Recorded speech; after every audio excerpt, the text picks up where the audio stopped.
ఈ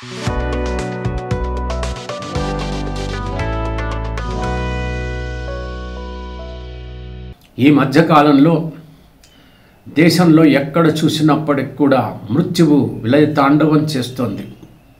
వినోదం కోసం వెళితే మృత్యువాత పడుతున్నారు. విహారయాత్రలకి వెళితే మృత్యువాత పడుతున్నారు.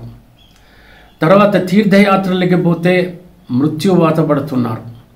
ప్రయాణాలలో మృత్యువాత పడుతున్నారు. ఎక్కడ చూసినప్పటికి కూడా మృత్యువు అనేటువంటి విషయమే మనకు వినపడుతూ ఉంది.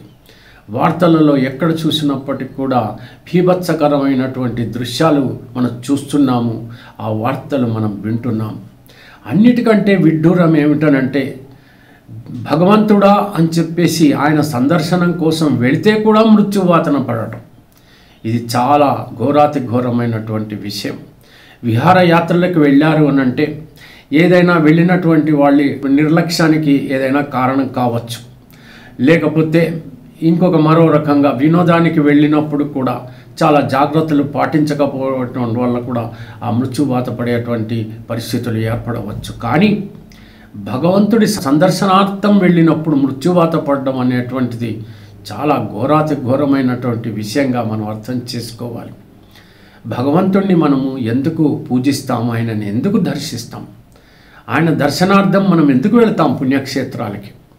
ఏవో కోరికలు ఉంటాయి, లేకపోతే ఆరోగ్యం బాగుండకనో, వాళ్లకు ఉన్నటువంటి కష్టాలని వాళ్ళు కడతీర్చడానికి ఆ భగవంతుడు దర్శనం ఉపయోగపడుతుందనో, లేకపోతే ఏదైనా మోక్షం కోసమనో ఏదో ఒక రకంగా వెళుతూ ఉంటారు. ముఖ్యంగా అనేక రీతుల కష్టాలు పడుతున్నటువంటి వాళ్ళు మాత్రమే ఎక్కువ సంఖ్యలో భగవంతుడి దగ్గరికి దర్శనార్థమై వెళుతుంటారు.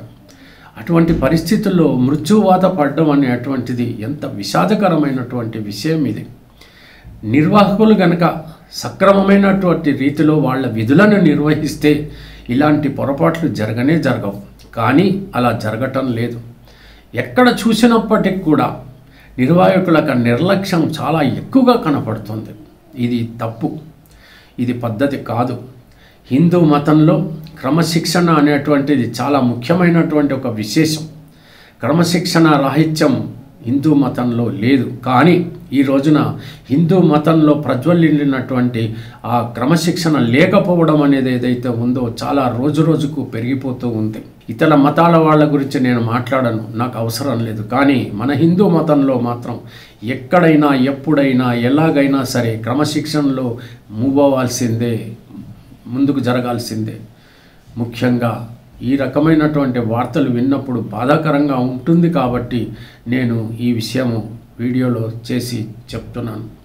మీకు అందరికీ తెలుసు నేను చెప్తున్నటువంటి విషయాల్లో, కానీ మనం అందరం కూడా బాధ్యులమే. కాబట్టి దయచేసి ఎవరైనప్పటికీ కూడా, అక్కడ నిర్వాహకులైనప్పటికీ కూడా, లేకపోతే భక్తులైనప్పటికీ కూడా వాళ్ళ యొక్క బాధ్యతగా తప్పకుండా వాళ్ళు ఒక క్రమశిక్షణ ప్రకారంగా కనుక ముందుకు నడిచినట్టయితే అటువంటి ఘోరాతి ఘోరమైనటువంటి ఆపదలకి మనము ఇరుక్కుపోము. అంచేత జాగ్రత్త పడండి. సెలవు.